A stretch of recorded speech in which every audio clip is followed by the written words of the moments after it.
Good morning, students. Now we'll continue further. That is your chapter number 17, Economic Problems and Challenges, Poverty and Unemployment. In previous lecture, we saw the reasons of poverty. What are the reasons of poverty in India? Now we'll study the strategy for poverty eradication. Number of strategies are developed by the government, introduced by the government in order to reduce the poverty. So what are they? We'll study it.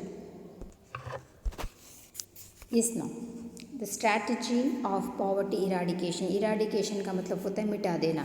Okay. The vicious cycle of poverty is increasing its grip. Reasons for it have been understood in short. On the basis of it, it has become easy to understand which type of strategies to be adopted to remove poverty. देखो regions तो हमें पता है कि reason क्या है poverty के, और उसके हिसाब से हमें स्ट्रैटेजी अपनानी होगी for the eradication of poverty. See ये एक्चुअली हमने कभी देखा नहीं कि लोग कितने गरीबी में रहते हैं. हम लोग मिडिल क्लास लोग गुजरात में वैसे भी मतलब I am not seen that much the society in which we live it's running smoothly. Okay, not that much of problem we face, but people do live in extremely poor condition. Sometimes see अगर you can not go physically somewhere, see on the mobile. अब तो सब available होता है mobile पे. उड़ीसा है, then Jharkhand है, बिहार है, दैन ईस्टर्न स्टेट्स हैं. Sometimes open the videos of the states and see the way not all people but the poor people live over there. The condition is really extremely poor over there. So what are the strategies adopted by our government for the poverty eradication? We'll see that. Till now 11th year plan has been completed.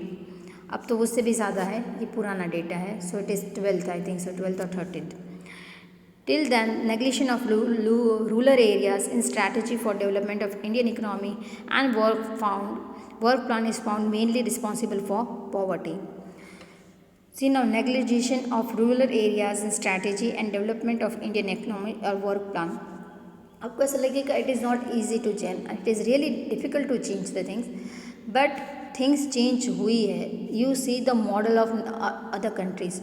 Singapore, इसका एक case study आती है, YouTube पर भी है, कभी देखना कि वो कंट्री ने अपने आप को पूरा चेंज कैसे किया है.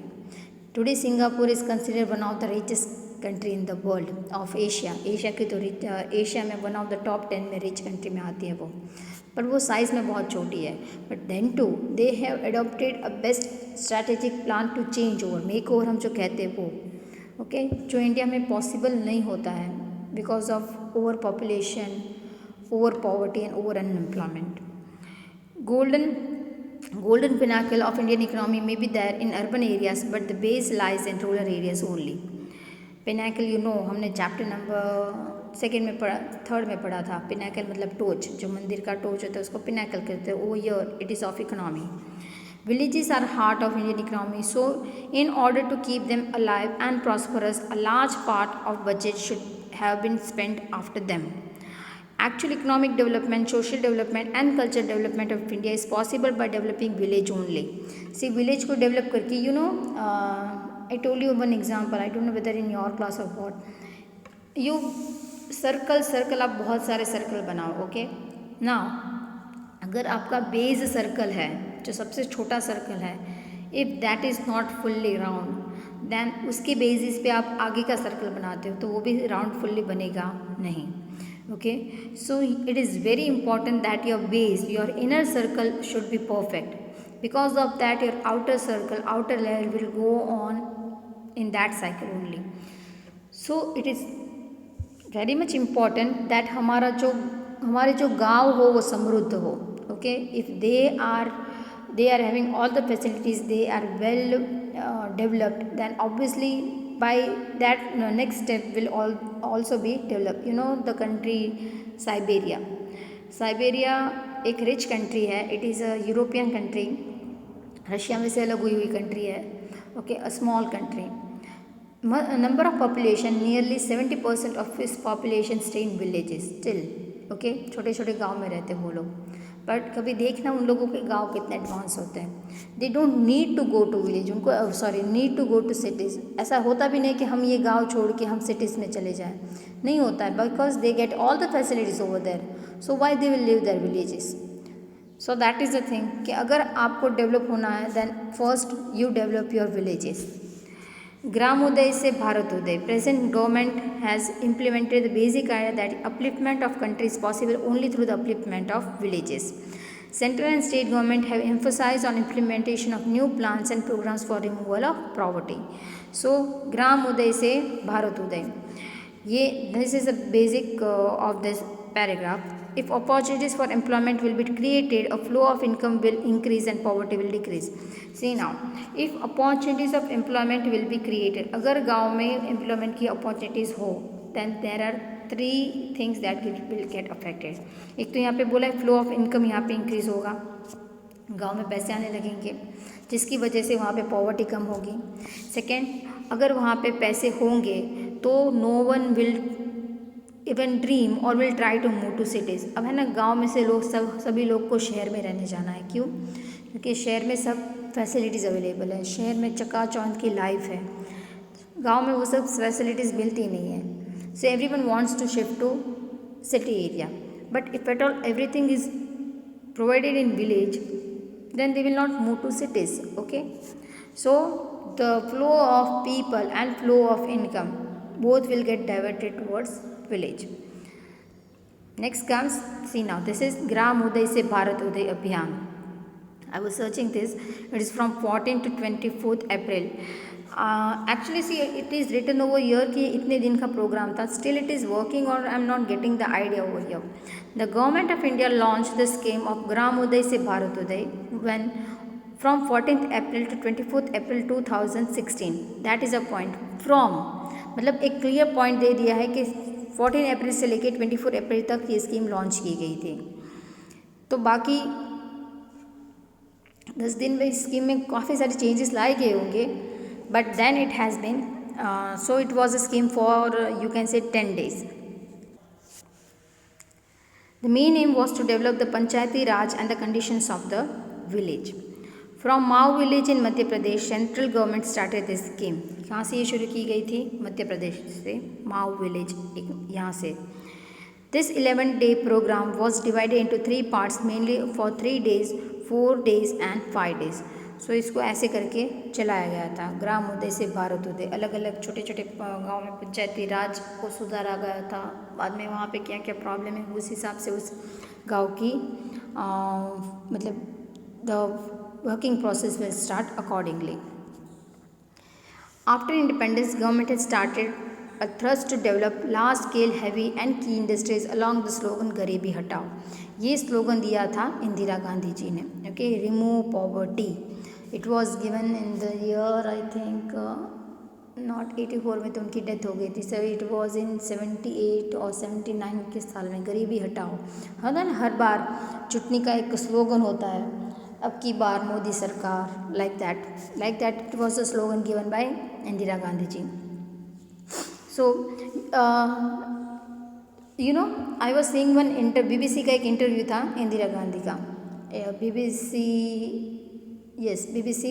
आई think it was from Canada, the anchor was from Canada. वो पूछ रहे थे उनको और वो इंटरव्यू लिया गया था इन द ईयर 1982। उसका एक इंटरव्यू है, if at all I get I will show you the live lecture. So there she was ask कि what are the problems of India. उन्होंने 1981 में भी कहा था कि इंडिया की सबसे बड़ी प्रॉब्लम है, एक तो यहाँ पे बहुत सारी कास्ट है, कास्टिज़म बहुत ज़्यादा है, and second the population. So when in 1981 और 82 ऑल्सो अगर उन्होंने पॉपुलेशन को बहुत बड़ी प्रॉब्लम बताया था, सो आफ्टर 40 ईयर्स तब की जबकि तब तो पॉपुलेशन इंडिया की होगी 83 करोड़ या समथिंग लाइक दैट, उससे भी शायद कम होगी, और 40 ईयर्स के स्पैन में तो बहुत ज़्यादा पॉपुलेशन बढ़ गई है। ओके, सो अब तो उसकी मतलब सोचो ही मत कि कितनी बड़ी प्रॉब्लम है इंडिया के लिए। For that development, encouragement have been given to the development of cities. On the other hand होना चाहिए head नहीं, with the objective of green revolution, land reform acts have been implemented so that the development may be there in agriculture. Yes, green revolution, this was one of the important step taken by India because उसकी वजह से हमें बहुत ज़्यादा फ़ायदा हुआ है. जो अनाज यहाँ पे उगता था बहुत ज़्यादा उगता है. Okay, so one of the biggest achievement of India is green revolution. Next comes a sector as a result of which production will increase and employment opportunities will be created, employment will be increased and poverty level could reduce. See, poverty कम करने के लिए सबसे best तरीका है कि employment होनी चाहिए और एम्प्लॉयमेंट जनरेट करना is a big task for a government कि एम्प्लॉयमेंट जनरेट करिए कैसे. दैट्स वाई जो अभी की प्रेजेंट सरकार है make in India, not made in India. Make in India मतलब बाहर की कंट्रीज़ को हम इनविटेशन दे रहे हैं कि please do come in our country, do your business over here. उसका रीज़न क्या है? प्रॉफिट तो सब उस कंट्री को ही मिलेगा. ओके, बट हमारी कंट्री में एम्प्लॉयमेंट जनरेट होगी. That is the biggest thing we can get from that. So, income of rich farmers and landlords will be distributed among poor and thus it will decrease it. But this strategy proved to be optimistic bubbler. Speed of the economic development of the country remained slow. बातें तो बहुत होती है but actual में जब काम करने जाओ तब वो इतना सारा एग्जीक्यूट होता है नहीं. Along with the slow economic development, distribution of income was inequitable and unequal. As a result of it, income and wealth was concentrated in the hands of few rich people only. Yes, there are 20%. There is 20% population of India who is extremely rich. Okay, 80% of the India income is distributed in this 20% of the population. और बाकी की 20% of income 80% लोगों में बांटी जाती है. आपको ये शायद समझ में नहीं आएगा. It is like so that मान लो कि 100 करोड़ की हमारी पॉपुलेशन है. सो 20 करोड़ लोगों को 80 करोड़ रुपीज़ मिलते हैं. ओके, सो वो लोग डिस्ट्रीब्यूट करते हैं और बाकी के 20 करोड़ रुपीज़ हैं वो 80 करोड़ लोगों में डिस्ट्रीब्यूट किए जाते हैं. So that shows the proportion और you can say bifurcation of the distribution of this income. Okay, ऐसे हो जाता है. बहुत ज़्यादा प्रोपोर्शन इन लोगों के पास चला जाता है, बहुत कम प्रोपोर्शन इतने लोगों के पास रहता है. Thus, no improvement was there in the condition of poor people. As a result, improper distribution of income, rich became richer and poor remained where they were. Then comes second कौन सी strategy अपनाई गई थी? First was गरीबी हटाओ. Okay, और उसके लिए हमने 5 year plans बनाए गए थे. That was the first point. Second comes, just a minute. Second comes, in order to remove disparity of income, government framed such type of taxation policy so that the poor may get commodities essential for their life and production of such commodities increases. See now, tax system हर बार budget में नए tax introduce किए जाते हैं. Okay, 30% का slab है, 20% का स्लैब है. If at all your income is this much you have to pay this much tax. If at all your income is this much you have to pay this much tax. So tax is one of the income source, income generation of country. Okay, government के पास पैसे कहाँ से आते हैं? तो taxes से आते हैं. सो गवर्नमेंट ने क्या किया? ऐसे टैक्सेस पॉलिसी बनाई कि जिससे बेसिक नेसेसिटीज़ पे टैक्स कम देना पड़े और ये सब चीज़ें गरीबों को अवेलेबल हो. For this purpose heavy taxes was levied on luxurious products such used by rich people, articles and services of luxury और enjoyment. See now, if you take Mercedes. Okay, अगर मर्सिडीज़ परचेज करने की भी सोचो then it is a very costly car, you all know that. और उसके भी काफ़ी सारी सीरीज़ है, ये वो I don't know exactly the amount, but मान लो 84 लाख, 70 लाख, 60 लाख, इतनी उससे भी बहुत महंगी कारें हैं दुनिया में. फरारी लो तो 5 करोड़ की भी आती है. तो उसके मेंटेनेंस के लिए the maintenance charge of that is 5 lakh per month, वो जो हमारे लिए पॉसिबल ही नहीं है. तो गवर्नमेंट क्या करती है? ऐसे सब लग्जरीज प्रोडक्ट होती है उसके ऊपर बहुत ज़्यादा टैक्सेस लगाती है क्योंकि वो लोग अफोर्ड भी कर सकते हैं. उनको भी पता है कि ये लोग सब अफोर्ड करने ही वाले हैं. सो लग्जरीज प्रोडक्ट पे बहुत ज़्यादा टैक्स लगा देगी और जो नॉमिनल थिंग होती है, जो हम लोगों बेसिक लोगों के लिए ज़रूरत की चीज़ है, उस पर वो टैक्स कम कर देगी so that every person can get the things. Okay, next comes For this strategy was made to provide essential commodities to the people from fair price shop, ration की दुकान, under PDS system, that is public distribution system.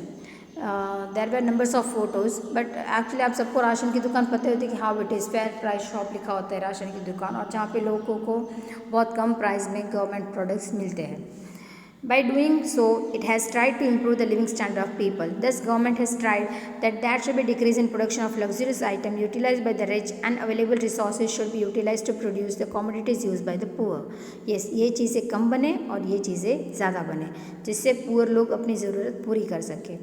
Now you have seen that Nayak movie of Anil Kapoor. वहाँ पर भी आपने देखा ना, वो fair price shop होती है, राशन की दुकान होती है, जिसमें वो टीन होता है, उसमें भी खड्डा कर देते हैं, या तो फिर मैग्नेट लगा देते हैं वो तोल कांटे पे. क्यों? क्योंकि मैग्नेट की वजह से वजन बढ़ जाता है. सो देयर आर, यहाँ पर भी करप्शन होता है. और आप वी ऑल नो, एक्चुअली ये राशन की दुकान होती है, वहाँ पे प्रोडक्ट बहुत ही अच्छा होता है, बहुत ही अच्छी क्वालिटी गवर्नमेंट लोगों के लिए देती है. But what number of peoples of this do, they just sell, मतलब ये जो हु आर द ओनर, जिसको ये कॉन्ट्रैक्ट मिला होता है, half of the amount is given to the poor, और even less than the half of the amount अब बाकी का ब्लैक में बेच देते हैं. Therefore, government has undertaken such efforts. As a result, there will be increase in employment among the poor. Ability to work would increase production, and finally income would increase, lead to better lifestyle. Yes, अगर fair price shop हो तो ज़रूरत की चीज़ें कम दामों पे मिलेगी, उसकी वजह से आपके पास थोड़े पैसे बचेंगे, जिसको आप अपनी अच्छी ज़िंदगी जी सकते हो. Okay, this is a calculation over this. Third comes undertaking the need to improve agriculture sector. Government implemented many programs like Land Selling Act, Regulation of Tenancy Act, Security of Cultivating Rights, etc., so that there is decrease in income of rich farmers and landlords, and increase in income of farm laborers and tenants, so that there may be improvement in the condition of poor.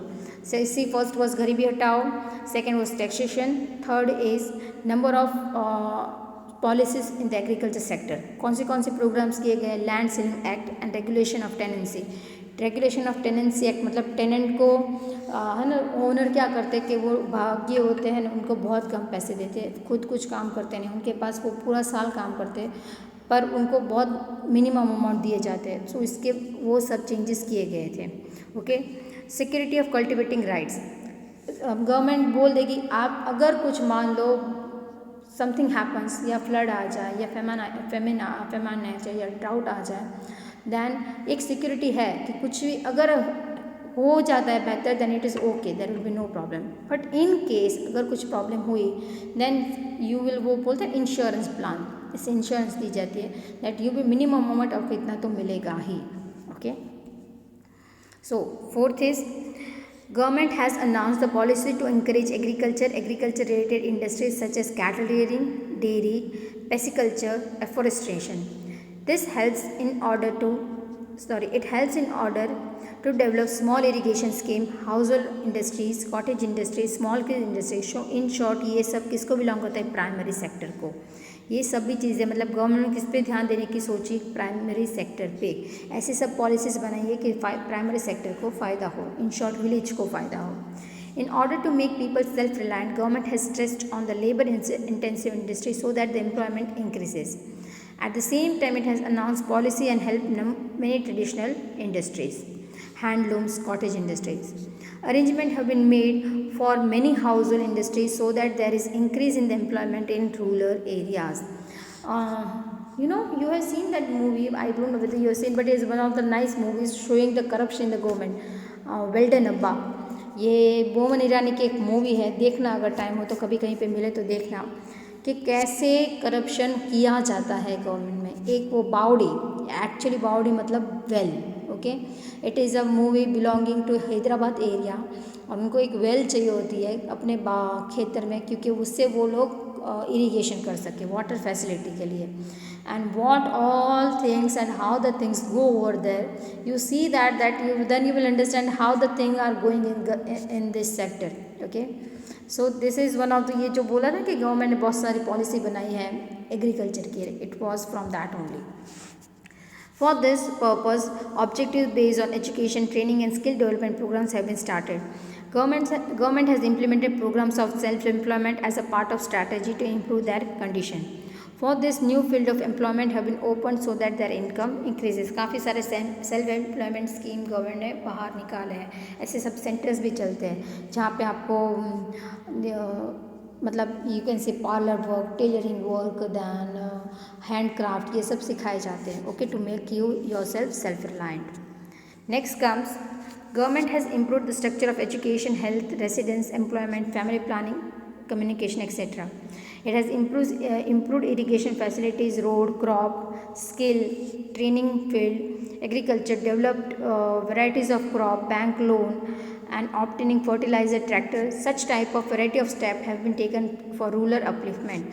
Now, first क्या था, उसमें भी there is confusion in both the things. First is about the industries, primary industries के लिए, and second is उसको develop करने के लिए जो फैसिलिटीज़ की ज़रूरत है. ये पूरा पॉइंट उसको रिलेटेड है. ठीक है, गांव में क्या होना चाहिए, रोड अच्छे होने चाहिए, गांव में बैंक होनी चाहिए, गांव में हॉस्पिटल होना चाहिए, एजुकेशन होना चाहिए. So this is the thing over for that. Employment field have been created in home itself so that youth do not migrate towards the cities which cause the burden of population in cities. मैंने बोला अगर गांव में आपको सब चीज़ें मिल जाए then there is no need to move to cities. Okay, if you get everything like education, health, money, roads, clean water, then why you will move to cities? Okay, so in short, in order to stop the flow of people moving from village to city, such things have been done. It has started school at the village, and secondary and higher secondary schools have been opened at the close distance. By starting colleges at a close distance, facilities have been created to provide technical and vocational courses and training centers. In order to take care those students complete their higher studies, they are encouraged to give them motivation in the form of economic help like scholarship, facility of fee, reduction of residential school promoting girls' education. Many programs for women empowerment have been started to make women self-reliant economically. So ये सभी in short this paragraph is about the facilities government is giving to the students, to the people, so that they can live their life easily in a village. अब women को self reliant बनाने के लिए भी काफ़ी सारी help की जाती है. देन खाकरा का बिजनेस होता है, देन ऊन बिजनेस, वो ऊन का जो चीज़ें बनाते हैं, ये सब होममेड के घर में ही बैठ के आप काम करो और आप अर्न करो. Okay, various solid steps have been taken to create self-employment. Thus, government is taking well steps to combat the demon of poverty strategically. India will have to take firm steps to fulfill the dream of eradicating deep-rooted problems of poverty to complete the missions of World Bank regarding eradication of poverty from the world by 2030. But do you think this is possible? It is quite difficult. Okay, eradication of poverty from the world, दुनिया में से poverty हटानी है, but it is a difficult task. But you cannot say it cannot. It may be someday it will happen that India will be considered as one of the richest developed country in the world. Okay, so we are stopping it over here. This was the strategy for the poverty eradication. The first was Garibi Hatao, second was taxation, third was improvement in agriculture sector. वहाँ पे जो rules and regulation, ऐसा याद रखना कि regulation related to agriculture. Fourth was development of primary sector, और fifth was वो primary sector को पूरा करने के लिए जो सब अराउंडेड फैसिलिटीज़ चाहिए उसके बारे में था. ऐसे याद रखना तो you will understand it. Okay, so I am stopping it over here. Thank you.